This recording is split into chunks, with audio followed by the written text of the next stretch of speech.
আজি বনাব বলক পাটিচেপ্টাৰ পিঠা।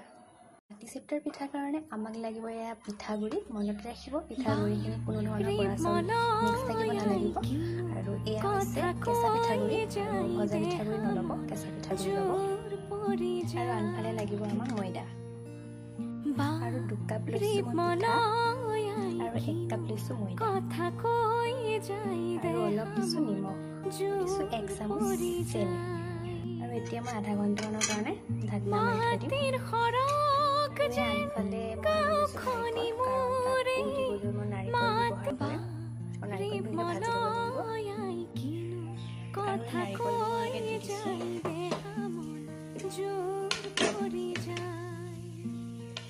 এতিয়া লগতে মই চেনিও দি দিছোঁ। আৰু মন কৰিব মই গেছটো এতিয়ালৈকে অন কৰা নাই। আৰু এতিয়া মই গেছটো অন কৰিছোঁ। আৰু এনেকৈ লৰাই থাকিম। আৰু এয়া ধুনীয়াকৈ মই ভাজি আছোঁ। হৈছেগৈ আৰু অলপ লাগে। আৰু আপোনালোকে চেনি সলনি গুড় ব্যৱহাৰ কৰিব পাৰে।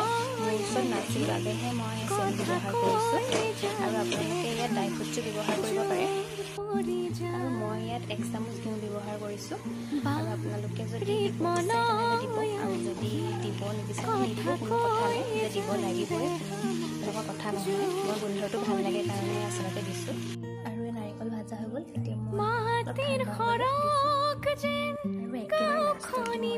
গাখীৰ। আৰু পাউডাৰ গাখীৰ মই 2 পেকেট আনিছিলোঁ।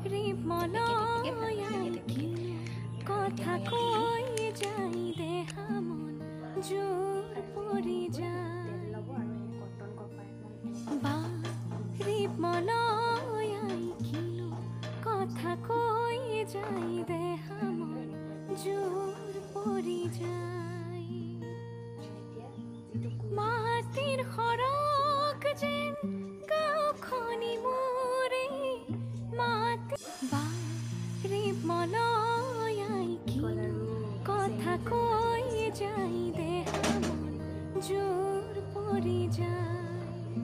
যিহেতু গৰম হৈ আছে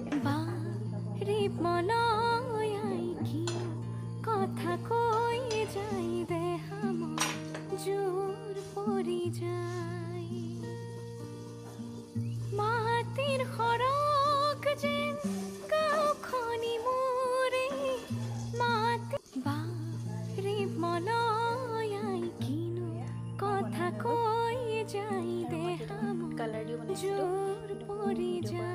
মই ফটো লগাই দিম বাৰু আপোনালোকক।